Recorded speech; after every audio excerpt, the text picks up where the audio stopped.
नमस्कार दोस्तों, स्वागत है आप सभी का आपके अपने चैनल अपनी ई पाठशाला पर। मैं यादवेंद्र लेकर हाजिर हूँ आपके पास विज्ञान के प्रश्नों की श्रृंखला में प्रश्नोत्तर भाग 9 के साथ, जहाँ पर हम फिर से एक बार चर्चा करने वाले हैं न्यूक्लियर फिजिक्स यानी कि नाभिकीय भौतिकी पर। जी हाँ, नाभिकीय भौतिकी से संबंधित बहुत ही महत्वपूर्ण प्रश्नों के साथ हम पुनः हाजिर हैं आपके पास पार्ट 2 को लेकर, यानी कि पार्ट 1 यदि आपने नहीं देखा है तो प्लीज़ पहले आप पार्ट 1 देखें, उसके बाद पार्ट 2 को। इसके पूर्व यदि आपने चैनल को सब्सक्राइब नहीं किया तो प्लीज़ चैनल को सब्सक्राइब करना ना भूलें। अपने सभी दोस्तों तक इसे शेयर ज़रूर करें, जिससे हमारा मनोबल बढ़ेगा इस प्रकार के अन्य वीडियोस आप तक पहुंचाने के लिए। तो आइए स्टार्ट करते हैं आज के प्रश्नों की श्रृंखला।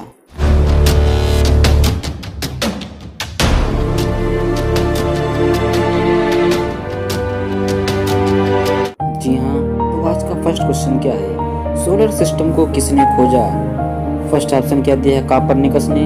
सेकंड ऑप्शन दिया है केपलर ने। थर्ड ऑप्शन है आर्यभट्ट ने एंड फोर्थ ऑप्शन है न्यूटन ने। जी हाँ, तो इस प्रश्न का सही जवाब क्या होगा? ऑप्शन नंबर ए यानी कि कोपरनिकस ने। जी हाँ, तो सोलर सिस्टम का आविष्कार कोपरनिकस के द्वारा किया गया। सर्वप्रथम कोपरनिकस ने सोलर सिस्टम के बारे में बताया। आइए चर्चा करते हैं क्वेश्चन नंबर 2 पर। जी हाँ, नाभिकीय विखंडन में ट्रिगर क्या है? तो यहाँ पे नाभिकीय विखंडन की जो श्रृंखला या जो प्रक्रिया होती है, इसमें ट्रिगर क्या होता है, इसके बारे में हमें बताना है। तो फर्स्ट ऑप्शन दिया है इलेक्ट्रॉन, सेकंड ऑप्शन दिया है न्यूट्रॉन, थर्ड ऑप्शन दिया है पॉजिट्रॉन एंड फोर्थ ऑप्शन है प्रोटॉन। तो इस प्रश्न का सही उत्तर क्या होगा? ऑप्शन नंबर बी यानी कि न्यूट्रॉन। जी हाँ, नाभिकीय विखंडन की जो प्रक्रिया होती है, इसमें न्यूट्रॉन एक ट्रिगर की तरह कार्य करता है। तो इसका सही ऑप्शन क्या हो जाएगा? Option number B is the right answer. बढ़ते हैं नेक्स्ट क्वेश्चन की ओर। नेक्स्ट क्वेश्चन क्या दिया है? क्वांटम सिद्धांत किसने दिया? जी हाँ, बेहद ही महत्वपूर्ण क्वेश्चन है। ये विगत परीक्षाओं में कई बार क्वेश्चन पूछा जा चुका है, इसलिए बहुत इंपॉर्टेंट क्वेश्चन बनता है हमारा ये। तो फर्स्ट ऑप्शन क्या दिया है? मेंडलीव। सेकंड ऑप्शन दिया है मैडम क्यूरी, थर्ड ऑप्शन दिया है max Planck and fourth option दिया है रोंटगन। तो इस प्रश्न का सही जवाब क्या होगा? Option number C is the right answer यानी कि मैक्स प्लांक। जी हाँ, क्वांटम सिद्धांत के बारे में सर्वप्रथम मैक्स प्लांक ने अपना एक सिद्धांत दिया, जिसे हम क्वांटम सिद्धांत के नाम से जानते हैं। तो इस प्रकार इस प्रश्न का सही जवाब क्या होगा? Option number C is the right answer. बढ़ते हैं नेक्स्ट क्वेश्चन की ओर।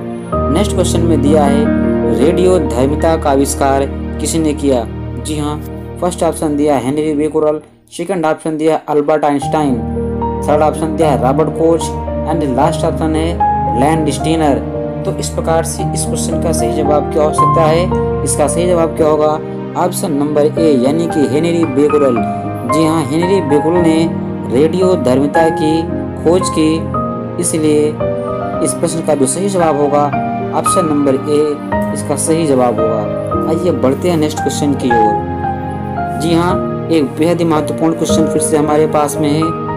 प्रसिद्ध बिग बैंग थ्योरी। जी हाँ, बिग बैंग थ्योरी किस मुख्य सिद्धांत पर आधारित है? फर्स्ट ऑप्शन क्या दिया है? जीनोम प्रभाव, सेकंड ऑप्शन दिया है डॉपलर प्रभाव, थर्ड ऑप्शन दिया है डी ब्रोगली प्रमेय एंड फोर्थ ऑप्शन है ऊष्मागतिकी का सिद्धांत। तो इस प्रश्न का सही जवाब क्या होगा? Option number B. जी हाँ, option number B is the right answer यानी कि डॉपलर इफेक्ट, डॉपलर प्रभाव। बिग बैंग थ्योरी का जो सिद्धांत है वो डॉपलर प्रभाव पर आधारित है, इसी के ऊपर बेस्ड है। आइए बढ़ते हैं नेक्स्ट क्वेश्चन की ओर। इनमें से कौन सूक्ष्म तत्व है?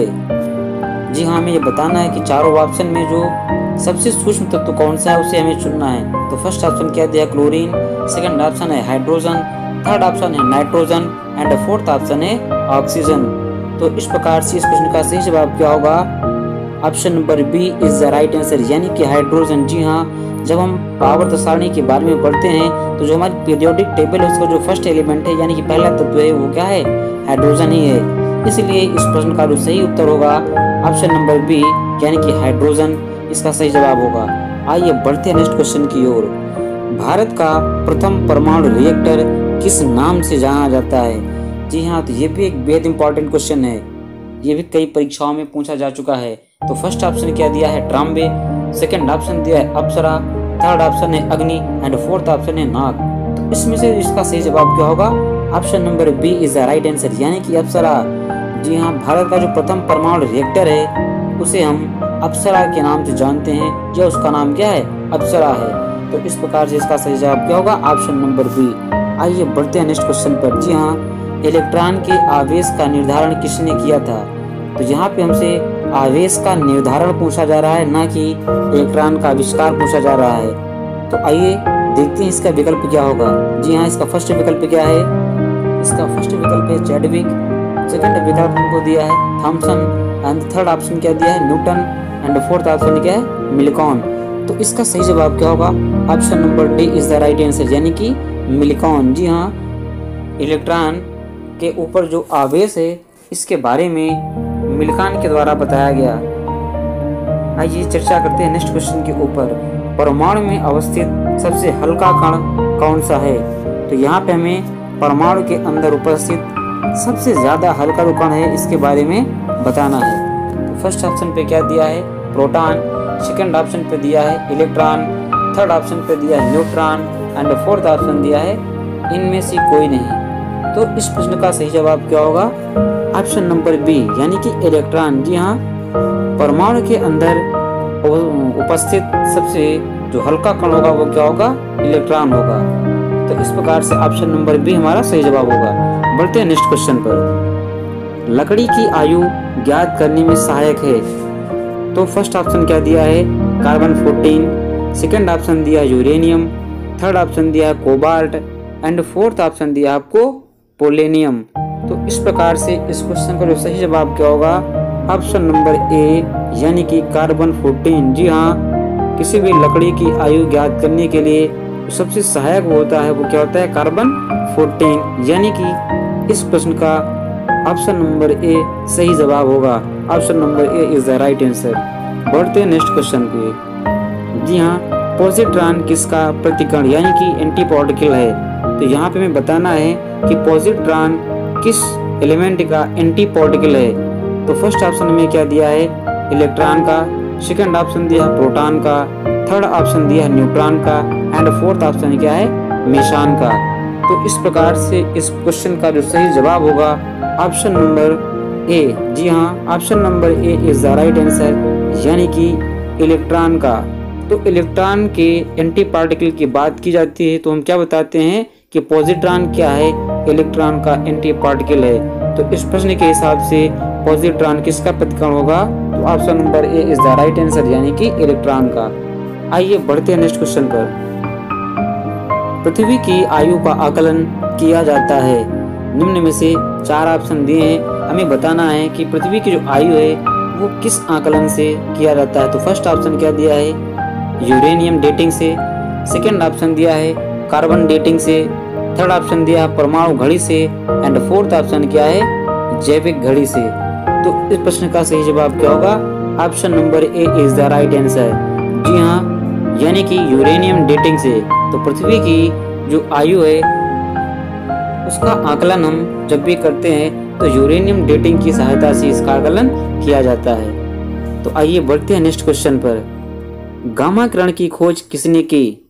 जी हाँ, यहाँ पे हमें बताना है कि गामा किरण किसके द्वारा खोजी गई। तो फर्स्ट ऑप्शन क्या दिया, रदरफोर्ड, सेकंड ऑप्शन दिया है विलार्ड, थर्ड ऑप्शन दिया है रोंटजन, एंड फोर्थ ऑप्शन क्या है, बेकुरल।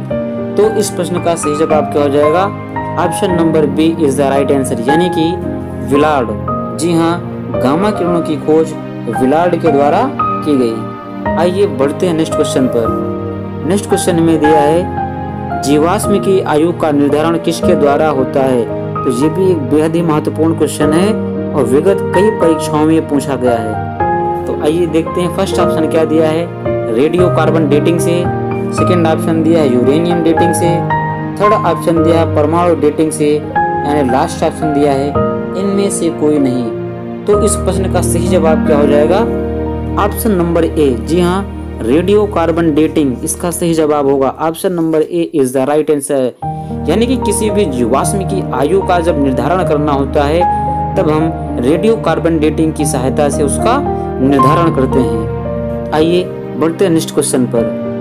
पोलेनियम की खोज किसने की थी? जी हाँ, तो यहाँ पे बताना है कि पोलेनियम की खोज किसके द्वारा की गई। फर्स्ट ऑप्शन दिया रदरफोर्ड, सेकंड ऑप्शन दिया हेनरी बेकुरल, थर्ड ऑप्शन दिया Marie Curie, and fourth option है रोंडोजन। तो इस प्रश्न का जो सही जवाब होगा option number C is the right answer, यानी कि मैरी क्यूरी इसका सही जवाब होगा। तो पोलोनियम की खोज मैरी क्यूरी ने की। बढ़ते हैं नेक्स्ट क्वेश्चन पर। अक्रिय गैसों की खोज करने का श्रेय किसे प्राप्त है? जी हाँ, जो भी इनर्ट गैसेस हैं, इन गैसों का आविष्कार किसके द्वारा किया गया, इसका श्रेय किसे प्राप्त है? तो फर्स्ट ऑप्शन क्या दिया, प्रिस्टले को, सेकेंड ऑप्शन दिया है रैमजे को, थर्ड ऑप्शन दिया है सीले को एंड फोर्थ ऑप्शन है कैवेंडिश को। तो इस प्रश्न का सही जवाब आपको बताना है। ये प्रश्न भी एक बेहद महत्वपूर्ण प्रश्न है, यह भी कई परीक्षाओं में पूछा जा चुका है। तो इस प्रश्न का सही जवाब क्या होगा? Option number B is the right answer, यानी कि रैमजे को। जी हाँ, जितनी भी इनर्ट गैसेज हैं हमारे पास, सक्रिय गैसें हैं, इनको खोजने का जो श्रेय है वो रैमजे को प्राप्त है। आइए बढ़ते हैं नेक्स्ट क्वेश्चन पर। जी हाँ, एक और बेहद महत्वपूर्ण क्वेश्चन, यह क्वेश्चन भी कई बार पूछा गया, बहुत इंपॉर्टेंट क्वेश्चन है। डायनामाइट बनाने में किस गैस का प्रयोग किया जाता है? तो यह क्वेश्चन भी कई परीक्षाओं में पूछा गया है, आपको बताना है इसका सही जवाब क्या होगा। फर्स्ट ऑप्शन क्या दिया, नाइट्रोग्लिसरीन, सेकंड ऑप्शन दिया है ओलिक अम्ल, थर्ड ऑप्शन दिया है लैक्टिक अम्ल एंड फोर्थ ऑप्शन दिया है मैलोइक अम्ल। तो इसका सही जवाब आपको बताना है, इसका सही जवाब क्या होगा। इस प्रश्न का जो सही जवाब होगा ऑप्शन नंबर ए। जी हाँ, option number A is the right answer, यानी कि नाइट्रोग्लिसरीन। बहुत इंपॉर्टेंट क्वेश्चन ये हमारा है, डायनामाइट बनाने में हम नाइट्रोग्लिसरीन का उपयोग करते हैं। आइए बढ़ते हैं नेक्स्ट क्वेश्चन पर। नेक्स्ट क्वेश्चन में दिया है हाइड्रोजन बम किसने विकसित किया? फर्स्ट ऑप्शन क्या है, वर्नर वान ब्राउन ने, सेकेंड ऑप्शन दिया है जे रॉबर्ट ओपेनहीमर ने, थर्ड ऑप्शन दिया है एडवर्ड टेलर ने एंड फोर्थ ऑप्शन है सैमुअल क्वेन ने। तो इस प्रश्न का सही जवाब क्या होगा? Option number D. जी हाँ, यानी कि सैमुअल क्वेन ने। जी हाँ, हाइड्रोजन बम का जो आविष्कार है या हाइड्रोजन बम किसके द्वारा विकसित किया गया? तो सही जवाब क्या होगा? सैमुअल क्वेन के द्वारा। आइए बढ़ते हैं नेक्स्ट क्वेश्चन पर। नेक्स्ट क्वेश्चन क्या दिया है, परमाणु बम का विकास किसने किया? जी हाँ, तो इसके पहले हाइड्रोजन बम था, अब हमारे पास परमाणु बम है और ये दोनों क्वेश्चन ही बहुत ही महत्वपूर्ण है। फर्स्ट ऑप्शन यहाँ पर क्या दिया, वर्नर वान ब्राउन ने, सेकंड ऑप्शन दिया एडवर्ड टेलर ने, थर्ड ऑप्शन दिया सैमुअल क्वेन ने एंड फोर्थ ऑप्शन है जे रॉबर्ट ओपेनहीमर ने। तो इस प्रश्न का सही जवाब क्या हो जाएगा? Option number D. जी हाँ, option number D is the right answer, यानी कि जे रॉबर्ट ओपेनहीमर ने। इस प्रश्न का सही जवाब होगा ऑप्शन नंबर डी। तो यह प्रश्नों की श्रृंखला बहुत ही महत्वपूर्ण है। यह श्रृंखला आपको कैसे लगी, इस पर आप अपने विचार व्यक्त करें। तो यदि आप किसी भी परीक्षा की तैयारी कर रहे हैं, कि चाहे वो एसएससी की हो या फिर किसी रेलवे की, एनटीपीसी, ग्रुप डी या अन्य परीक्षाओं की तैयारी कर रहे हैं, तो उन सभी परीक्षाओं में सामान्य विज्ञान का बहुत ही अहम रोल होता है। तो इस प्रकार के अन्य वीडियोस देखने के लिए आप अपने चैनल, अपनी ई पाठशाला को सब्सक्राइब करें और अपने सभी दोस्तों तक इसे शेयर करें। आशा है यह वीडियो आप सभी को पसंद आया होगा। यह वीडियो देखने के लिए आप सभी लोगों का धन्यवाद।